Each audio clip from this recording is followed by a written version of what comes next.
میلادی اپنی بدعت پر ابو لہب والا واقعہ بیان کرتے ہیں، کیا یہ صحیح ہے؟ ماشاءاللہ، دلیل تو لائے ابو لہب والی۔ یہ باقی غلام رسول سعیدی نے بھی اس دلیل کا ذکر کیا ہے۔ اب دلیل کہاں سے آ رہی ہے؟ ابو لہب سے۔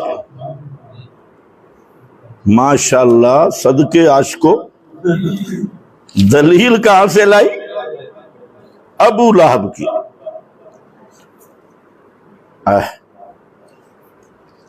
تو اس کا مطلب یہ ہوا کہ قرآن سے بھی محروم، سنت سے بھی محروم، صحابہ سے بھی محروم، اور اب دلیل کہاں سے آ رہی ہے؟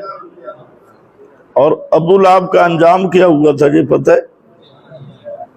جہنم میں تو گیا تھا، جہنم سے پہلے بھی اس کے ساتھ بہت کچھ ہوا، جہنم میں تو بعد میں گیا۔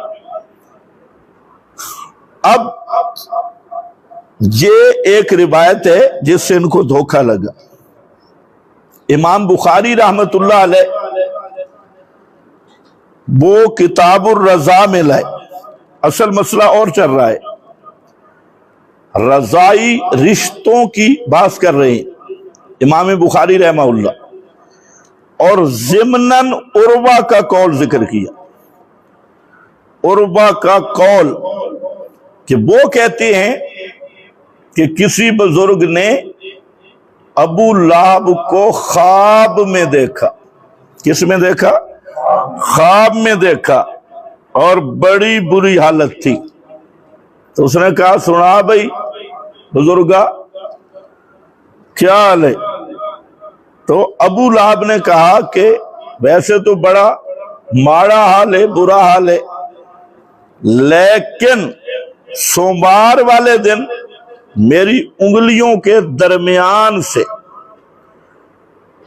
تھوڑا سا ایک چشمہ جاری ہوتا ہے اور تھوڑا سا پانی پی لیتا ہوں، کیونکہ میں نے سویبہ کو آزاد کیا تھا۔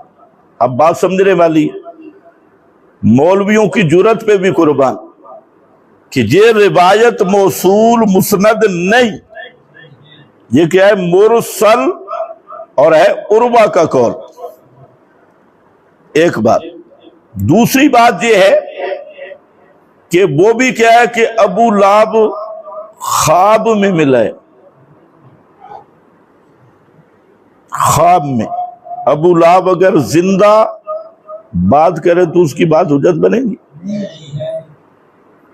کیا بات! ابو لہب زندہ بھی ہو تو اس کی بات حجت، لیکن مل بھی رہا ہے خواب میں، اور جس کو مل رہا ہے وہ بھی ابھی تک مسلمان نہیں،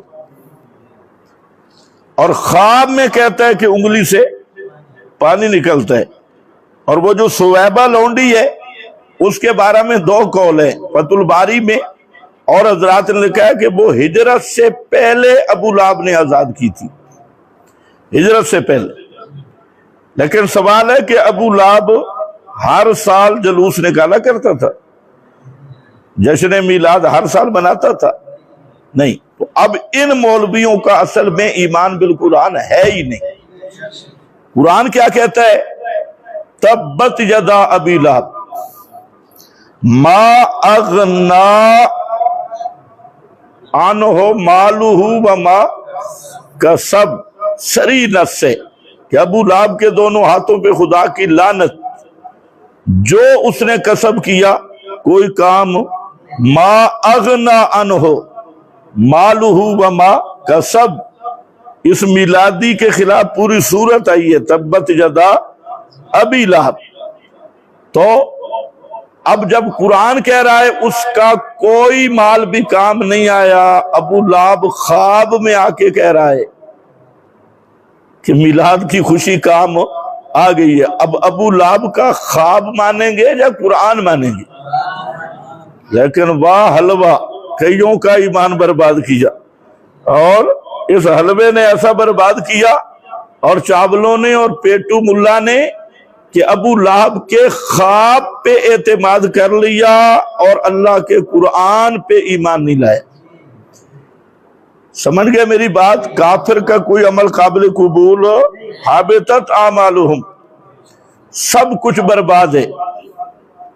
تو ابو لہب کی میں نے دو باتیں کی، ایک تو یہ کوئی حدیث نہیں، قول عربہ ہے، پھر وہ بھی کیا ہے، ابو لہب خواب میں کسی کو ملا اور خواب کی بات بیان کر رہا ہے، جاگتے ہوئے بھی نہیں۔ ابو لہب جاگتے ہوئے بھی آ جائے تو اس کی شہادت معتبر نہیں ہے۔ پھر ادھر ابو لہب کا خواب ہے، ادھر قرآن پاک ہے، ما اغنا عنہ مالہ وما کسب، لیکن لعنت ہو ایسی جہالت پر کہ ابو لہب ماننے پہ آئے تو ابو لہب پہ ایمان لے آئے، اور انکار کرنے پہ آئے تو قرآن کو ٹھوکریں لگا رہا ہے۔ یہ ہوتا ہے بدعت کی نحوست۔